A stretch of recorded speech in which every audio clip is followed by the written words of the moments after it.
오늘도 하나님의 은혜와 사랑과 평강, 그리스도의 능력과 향기가 든든한 교회와 이 말씀을 전 세계에서 유튜브를 통해서 TV를 통해서 듣는 자들에게도 같은 은혜와 축복, 기적이 일어나기를 진심으로 축복합니다. 오늘은 시편 119편 163절로 168절까지를 통해서 성도의 의무 하는 제목으로 은혜를 나누고자 합니다. 성도가 누굽니까? 그렇게 물어보면 여러 가지 대답을 하겠죠. 천국 백성, 축복받은 자들, 또 성민, 거룩한 백성, 구별된 자, 선민, 택한 백성, 또 친백성, 자기 자녀. 이게 중요한 거예요. 그래서 성도는 하나님의 자녀라 이렇게 말해요. 누구나 하나님의 자녀가 되는 건 아니죠. 요한복음 1장 12절에 영접하는 자, 곧 그 이름을 믿는 자들에게는 하나님의 자녀가 되는 권세를 주셨으니 그랬어요. 하나님의 자녀는 하나님 자녀답게 삽니다. 학생은 학생답게 살고, 또 정치인은 정치인답게, 군인은 군인답게, 또 교수는 교수답게 살아야 되지 않겠습니까? 성도도 성도답게 살아야 돼요. 자신의 위치를 알고 살아갈 때 축복의 삶, 성공적인 삶을 살 수가 있는 것입니다. 세상에도 모든 국민은 다 법 앞에 평등하다. 이거 깨지면 안 됩니다. 그래서 그 법으로 국민들을 보호하고 지켜주고 행복하게 해주는 것입니다. 그런데 그 보호를 받으려면 국민으로서 의무를 감당해야 됩니다. 대한민국 국민은 4대 의무가 있죠. 의무는 해도 되고 안 해도 되는 게 아니라 꼭 지켜야 되는 것입니다. 4대 의무 잘 아시죠? 국방 의무, 교육 의무, 납세 의무, 근로 의무, 4대 의무가 있어요. 그 4대 의무를 생각할 때마다 성경에 나오는 성도가 하나님의 자녀로서 지켜야 할 의무도 같은 맥락에서 도입을 할 수가 있더라고요. 우리가 정말 하나님을 향한 의무는 감당하지 못하고 권리만 주장하고 있었지 않았는지 다시 한번 생각을 해봐야 합니다. 내가 왜 이런 일이 있어야 됩니까? 내가 왜 아파야 됩니까? 내가 왜 사업이 자꾸 안 됩니까? 왜 이렇게 물질로 그냥 힘든 일만 생깁니까? 라고 원망하지 말고 자기 자신을 돌아봐야 됩니다. 오늘 본문 말씀에 보면 하나님의 자녀가 하나님의 법도를 지켰다고 고백을 하고 있습니다. 오늘 본문을 중심으로 하나님의 자녀는 어떤 자격을 갖춰야 하는지, 그 자녀가 지켜야 할 책임이 뭔지, 법도가 무엇인지, 또 하나님께서 자녀들에게 주시는 축복의 원칙이 있는데 그 원칙이 무엇인지, 또 하나님의 자녀들이 감당해야 할 4대 의무가 있는데 그것이 무엇인지를 깨닫는 축복의 은혜의 시간이 되기를 축복합니다. 제일 먼저 하나님의 자녀의 자격, 책임, 축복에 대해서 말씀을 드리고자 합니다. 하나님의 자녀의 자격이 뭘까? 여러분, 교회 왔다 갔다 한다고 자녀의 자격은 아니에요. 그래서 마태복음 7장 21절, 나더러 주여 주여 한다고 천국 가는 게 아니다. 다만 아버지 뜻대로 사는 자가 간다 그랬잖아요. 특별히 중요한 것은 요한복음 1장 12절 말씀처럼 하나님을 영접하고 그분을 믿는 것입니다. 또 로마서 8장 15절로 16절 보면 종의 영을 받지 않고 양자의 영을 받았으므로 우리가 아바 아버지라 부르짖느니라, 이걸 아셔야 돼요. 그래서 그리스도의 영이 없으면 그리스도의 사람이 아니라 그랬습니다. 로마서 8장 9절의 말씀이죠. 자, 그러면 하나님의 자녀의 책임이 있어요. 그게 뭘까? 자, 하나님을 본받는 거다. 에베소 5장 1절 너희는 하나님을 본받는 자가 되고 그랬어요. 또 에베소 5장 10절 보면 하나님을 기쁘시게 할 것이 무엇인지 시험하여 보라 이렇게 말하고 있어요. 또 마태복음 5장 13절에 보면 자, 소금이 만일 그 맛을 잃으면 무엇으로 짜게 하리요? 그 후에는 아무 쓸데없어 다만 밖에 버려져 사람에게 밟힐 뿐이니라. 다시 말하면 우리는 세상의 소금과 빛의 자녀처럼 살아야 한다는 것이죠. 여러분, 소금이 뭡니까? 짠 맛을 통해서 우리가 음식을 맛있게 하고, 그 다음에 그 맛을 통해서 영적으로 말하면 신앙생활을 할 만한 맛을 느끼게 해주고, 그렇잖아요. 또 소금이 들어가면 세상을 썩지 않게 하잖아요. 방부제 역할을 하는 것처럼 타락하지 않도록, 믿음 떨어지지 않도록 해주는 것이 소금의 역할이에요. 빛은 뭡니까? 물론 빛이 들어옴으로 생명을 얻게 하고 여러 가지 있지만, 가장 중요한 것은 어둠을 순식간에 몰아내는 일을 빛이 합니다. 어둠이 뭡니까? 불안, 초조, 근심, 걱정, 낙심, 좌절, 질병, 실패, 이게 전부가 어둠이에요. 마귀, 사탄, 귀신의 장난, 다 어둠이에요. 이 어둠이 다 사라지게 하는 거예요. 그래서 에베소서 5장 8절 보면, 너희가 전에는 어둠이었더니 이제는 주 안에서 빛이라, 빛의 자녀들처럼 행하라 그랬어요.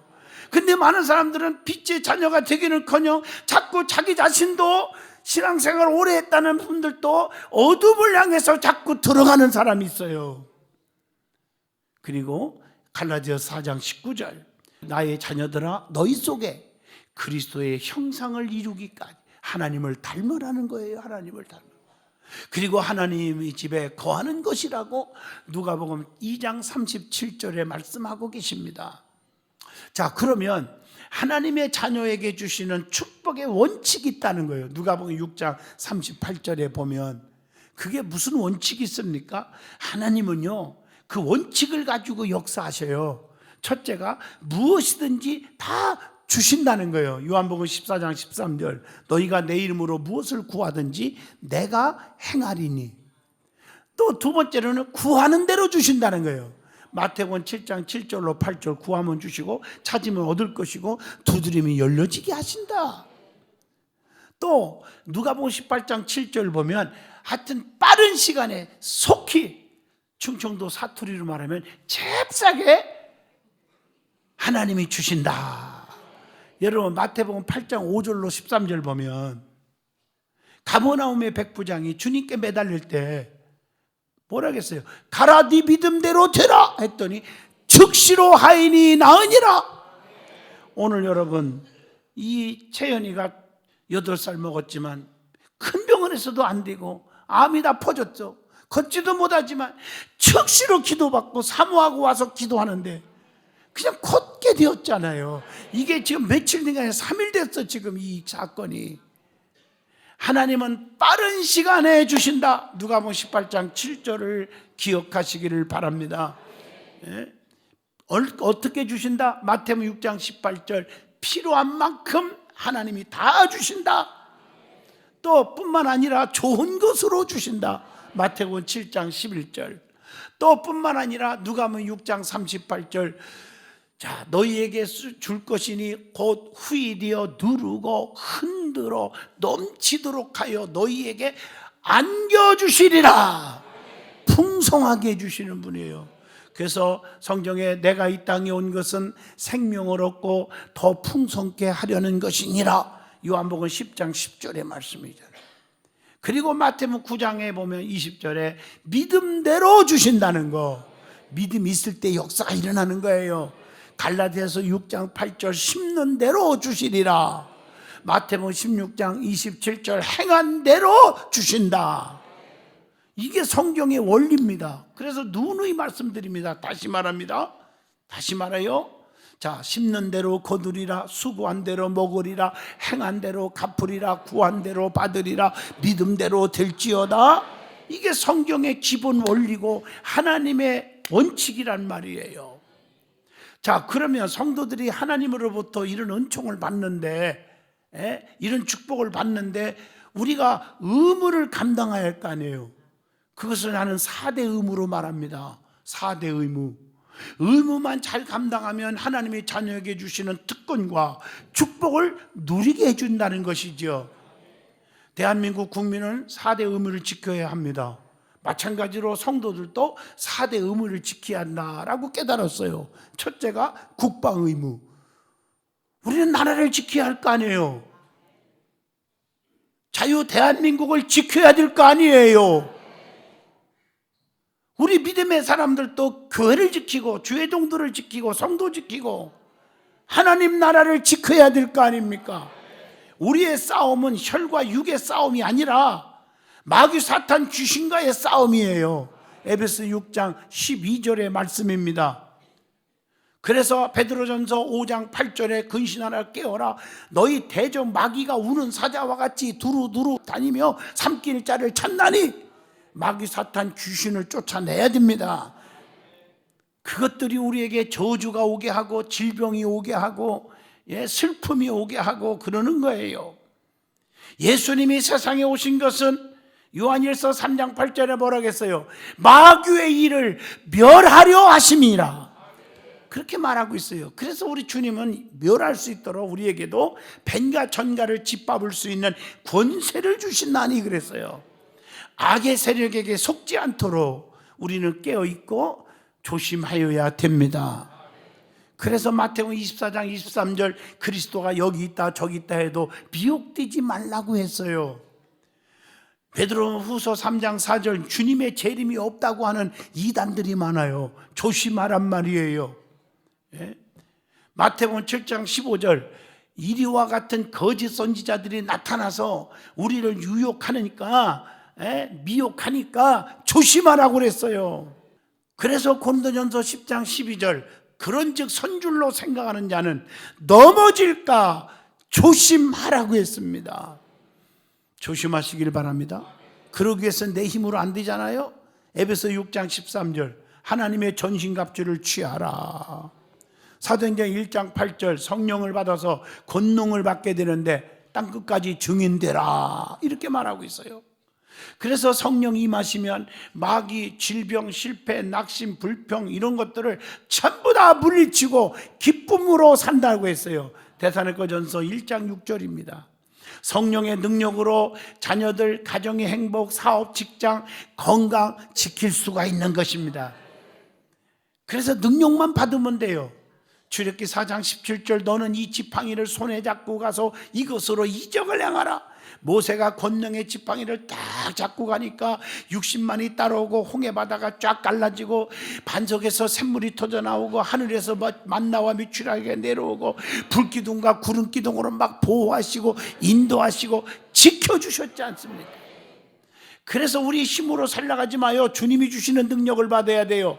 스가랴 4장 6절 이는 힘으로 되지 아니하며 능력으로 되지 아니하고 오직 나의 영으로만 되느니라. 성령을 받아야 산다는 거예요. 믿음의 능력으로 교회를 지키고 주의종들을 성도들을 우리의 가족을 지켜야 합니다. 우리 주님은 지켜주시는 분이요. 마태복음 16장 18절 내가 내 교회를 세우리니 뭐가? 음부의 권세가 이기지 못하게 하리라 그랬잖아요. 우리는 이거 참 중요한 신앙이에요. 두 번째, 근로의 의무가 있어요. 성도는 하나님을 향해서 일을 해야 합니다. 그래서 교회는 말로만 떠드는 말꾼, 무관심한 구경꾼 신자가 되지 말고 열심히 봉사하고 헌신하는 일꾼 신자가 되시기를 바랍니다. 말로만 열심히 하는 척하지 말란 말이에요. 야고보서 1장 25절, 누가복음 23장 35절 주님이 싫어합니다. 무관심하지 말고 고린도후서 12장 20절 말씀처럼 계시록 2장 10절 내가 죽도록 충성하라. 그리하면 내가 생명의 관을 내게 주리라. 일꾼이 되란 말이에요. 충성하는 일꾼. 그래서 성도는 봉사와 전도생활, 헌신생활을 열심히 해야 돼요. 여러분 육체도요 운동을 해야 건강하잖아요. 운동 안 하면 병이 와요. 면역력도 떨어지고. 영적으로 운동과 같은 게 뭐냐? 봉사, 전도, 헌신 이런 거예요. 그럼 영적인 건강이 와요. 그래서 직분을 맡고 열매가 주렁주렁 맺혀지게 하는 거예요.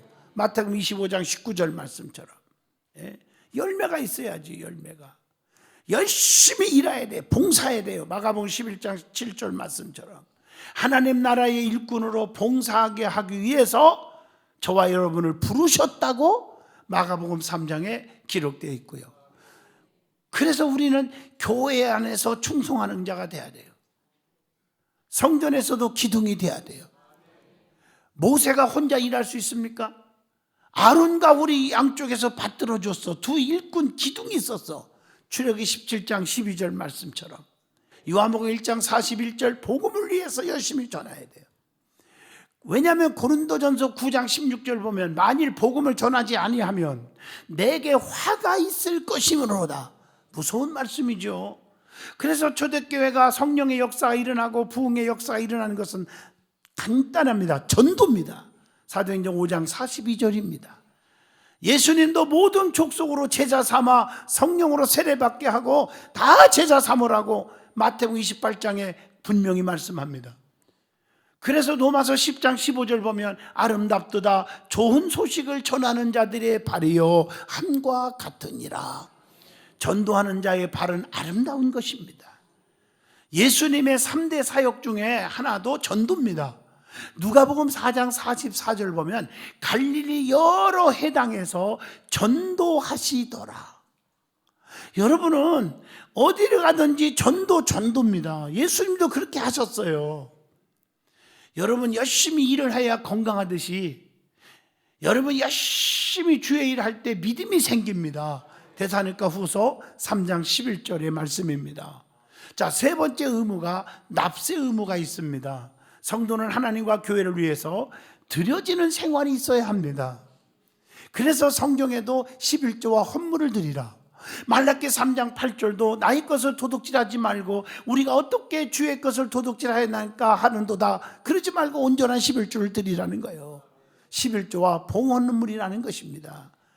주님이 받으시는 것입니다. 여러분, 주님이 받으시는 예물이 있어요. 아무 예물이고 받는 게 아니에요. 우리 주님은 가난한 분이 아니에요. 그래서 성경에 형제와 화해하지 않은 거 있구나. 안 봐도 주님이 화해하고 와서 드려라. 여러분, 너무 중요한 것이죠. 그래서 마가복음 12장 41절로 44절에 보면 양보다 질을 원하신다는 거. 마가복음 12장 43절 보니까 과부가 엽전 몇 개를 드렸는데 우리 주님 뭐라겠어요? 이 모든 사람보다 제일 많이 넣었도다. 이렇게 칭찬하고 있잖아요. 중심을 보시는 하나님이에요. 주님은 애모로 사람을 판단하지 않습니다. 마태복음 22장 16절의 말씀입니다. 결과보다는 최선을 다하는 것을 우리 주님은 원하신다고. 마태복음 25장 23절의 말씀입니다. 외식보다는 은밀한 것을 원하십니다. 마태복음 6장 5절입니다.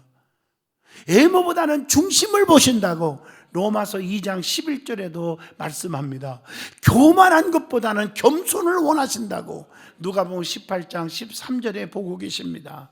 변명하는 것보다는 회개하기를 원하신다고 마태복음 26장 75절을 통해서 가르쳐 줍니다. 일하는 것도 중요하지만 더 중요한 것이 뭐냐? 말씀 듣는 것이 더 중요하다고 누가복음 10장 42절에 말씀합니다. 그런데 잘못된 예물이 있습니다. 잘못된 헌금이 뭘까? 성경에 나와요. 억지로 하는 것은 잘못된 것이다. 그래서 고린도후서 9장 7절에 그 마음에 정한 대로 할 것이며 인색함으로나 억지로 하지 말지니 하나님은 즐겨 기쁨으로 내는 자를 사랑하시느니라. 또 인색함으로 하는 것은 잘못된 것이다. 이렇게 말하고 있습니다. 그래서 고린도후서 9장 6절에 적게 심은 자는 적게 거두고 많이 심은 자는 많이 거둔다 하는 말이로다. 그렇게 말하고 있어요. 마태복음 26장 13절 보면요, 사랑하는 마음으로 기쁘게 드린 예물은 향기로운 예물이고 영원히 기억하리라. 이렇게 말씀하고 계십니다. 그래서 은혜 받으면 여러분 자기의 재물도 내 거라고 주장하지 않는다고 사도행전 4장 32절. 또 욥처럼 주신 자도 하나님, 취하신 자도 하나님임을 고백하게 됩니다. 그래서 정성이 없는 것은 잘못된 것이라고 하는 것입니다. 그래서 예물은 미리 준비하고 간절하게 진실하게 드려지는 것이 되어야 합니다. 고린도후서 9장 5절입니다. 각각 힘대로 작정한 대로 드리는 것은 아름다운 것이다. 사도행전 11장 29절의 말씀입니다. 무성의하게 내는 예물은 하나님께서 받으시지 않는다고 사도행전 5장 2절에 말씀하고 계십니다. 특별히 하나님 것 11조를 구별하여 드려라. 물질에 대하여 깨끗하지 않으면 주님을 바로 섬길 수 없음을 요한복음 12장 6절에 말씀합니다. 감사할 줄 모르면서 감사합니다 하고 있다고 물질을 드리는 것이 예물이 아닙니다. 11조도 아니면서 11조 했다고 거짓말하는 것도 이건 큰 죄악입니다. 하나님의 것은 철저하게 하나님께 돌려드려야 한다고. 마태복음 22장 21절 가이사의 것은 가이사에고 하나님 것은 하나님께로 드리라고 성경은 분명히 가르쳐 줍니다. 그렇게 되면 말라기 3장 10절에 너희의 온전한 11조를 창고에 들여 나의 집에 양식이 있게 하고 그것으로 나를 시험하여 내가 하늘문을 열고 너희에게 복을 쌓을 것이 없도록 붙지 아니하나 보라, 이렇게 말씀하고 계십니다. 그러면 은혜 받은 자의 특징 중에 하나가 뭘까요? 저는요, 성경을 많이 읽어보면 은혜 받은 자는 물질에 욕심이 없어져. 아, 저 사람 은혜 받은 자다 라고 평가하면 거의 맞습니다. 창세기 28장 18절로 20절 야곱이가 우주적인 구두쇠가 은혜 받고 사닥다리 역사 아시잖아요. 거기서 어머니가 준 비상금 전 재산을 기름을 몽땅 붓고 하나님이 전해될 것입니다 그랬단 말이에요. 그래서 야곱이가 빈털털이었지만 축복의 조상이 될 수가 있었습니다. 또 여러분 성경 보세요. 오순절 마가다락방의 제자들이 은혜를 엄청나게 받으니까 자기 소유를 다 팔아서 가난한 사람에게 주고 자기 것도 내 거라고 주장하는 자가 없었다고 사도행전 2장 45절 46절 47절까지 기록되어 있습니다. 누가복음 19장 8절 보면 사케오가 탐관오리 돈독 오른 자가 예수님을 만나고 나서 남의 것 뺏은 거 있으면 생각나면 네 배 갚고 내 재산 반절을 딱 잘라서 가난한 사람에게 주겠다. 여러분 이게 뭘 의미합니까? 저도 목회하면서 성도들을 보면 진짜 은혜 받은 사람은 물질의 욕심이 사라집니다. 하나님의 법도대로 삽니다. 영생이 믿어지지 않으니까 물질의 욕심이 생기는 거예요. 마가복음 10장 21절에 답이 나오잖아. 부자 청년이 있었어요. 그런데 그 재물을 좀 가난한 사람에게 놀아주고 오라고 하니까 재물이 너무 많아 근심하며 영생을 버리고 예수를 떠나버렸다고 그랬어요. 너무너무 한심함을 성경에 가르쳐주고 있잖아요. 재물의 욕심을 내는 것은 자기 생명을 잃어버리는 지름길임을 사도행전 5장 2절에 분명히 말씀하고 있습니다. 네 번째, 교육의 의무가 있습니다. 성도는 하나님의 말씀을 잘 배우고 듣고 깨닫고 실천하고 제자 훈련 잘하고 변화되는 삶을 살아야 될 줄로 믿습니다. 그래서 제일 중요한 것은 말씀을 잘 배워야 돼요. 하나님 말씀은 살아있고 운동력 있어 좌우의 낯선 검보다 예리하여 심령골수를 쪼개기까지 하며 마음과 생각을 감찰하신다고 성경에 분명히 말씀하고 계시죠. 말씀은 우리를 경건에 이르게 한다고 디모데전서 4장 5절에 말씀합니다. 말씀을 통해서 하나님의 뜻과 섭리를 분별하게 되고 또 여러분 말씀을 들을 때 기적이 있고 말씀을 들을 때 축복이 오미 여러분 아셔야 됩니다. 그래서 여러분 믿음은 들음에서 나며 들음은 그리스도의 말씀으로 난다고 로마서 10장 17절에 말했어요. 그래서 여러분들이 주님을 사랑하고 복을 받을 사람은 예배를 귀하게 여기고 예배에 안 빠지도록 최선을 다하는 자가 그게 믿음 있는 사람이에요. 말씀을 듣다가 성령이 임해요. 오늘도 여러분 간증했지만 자기 딸이 병원에서 살 수 없는 암이 다 퍼졌지만 8살짜리가 그 세상에 방송을 통해서 아니면 유튜브를 통해서 내 부흥회하는 실제 생방송을 통해서 감동이 오고 달려와서 그 즉시로 걸었지 못하는 딸이 걸어가게 되잖아요. 말씀을 듣다가 역사가 일어나잖아요. 고넬료의 백부장의 집에 베드로가 말씀을 전할 때 성령이 임했다고 사도행전 10장 44절에 말씀합니다. 그리고 신앙교육을 잘 받아야 합니다. 예배가 얼마나 중요한지, 기도가 얼마나 중요한지, 가정예배가 얼마나 중요한지, 주의 종을 대하는 태도가 얼마나 중요한지 배워야 합니다. 제가 복받은 중에 하나가 우리 아버님이 장장로님이셨는데 장장로님, 우리 아버지가 10남매를 뒀죠. 10남매를 가리키면서 새벽마다 우리 10남매 불러놓고 예배드리면서 차라리 고압선을 만지는 게 낫지 세 가지는 만지지 마라. 그걸 머릿속에 패키게 했어요. 첫째가 주일은 건들지 마라. 11조 건들지 마라. 아멘이 소풍 가셨나요? 주의 종을 건들지 마라. 너 때문에 속상하게 하면 정말 힘들지요. 히브리서 13장 17절을 가르쳐 준 거예요. 오늘날 그대로 살아서 나도 목사지만 나는 주의 종들 한 번도 비판한 적이 없어요. 한 번도 나 때문에 속상하게 만들지를 않아요. 그랬더니 하나님이 나에게 복을 주시더라 이 말이죠. 하나님과 도둑질하지 않는 교육을 또 배우게 해야 돼요. 그게 믿음인 줄로 믿습니다. 도둑질은 네 가지가 있죠. 고린도전서 10장 31절 영광 도둑질하면 안 돼요. 영광은 하나님 거예요. 두 번째, 주님의 날 도둑질하지 마요. 출애굽기 20장 8절 주님의 날이에요. 세 번째, 물질 도둑질 11조는 하나님 거예요. 말라기 3장 8절. 네 번째, 첫 열매는 주님 거예요. 하나님 앞에 철저하게 할 수 있기를 축복합니다. 사랑하는 성도 여러분, 우리는 하나님을 위해서 바르게 사는 것이 축복인 줄로 믿습니다. 결론입니다. 지금도 하나님은 살아계십니다. 그분은 한 번도 변하지 않고 우리를 사랑해 주십니다. 당자가 변했어도 아버지는 안 변했듯이 우리는 성도답게 사십시다. 그것이 축복의 지름길인 줄로 믿습니다. 하나님은 지금도 역사하시고 계신다는 것. 하나님은 성도들에게 엄청난 축복을 약속했지만 의무를 감당하라 하고 명령하셨으니 여러분 그렇게 사시기를 바랍니다. 기도합니다.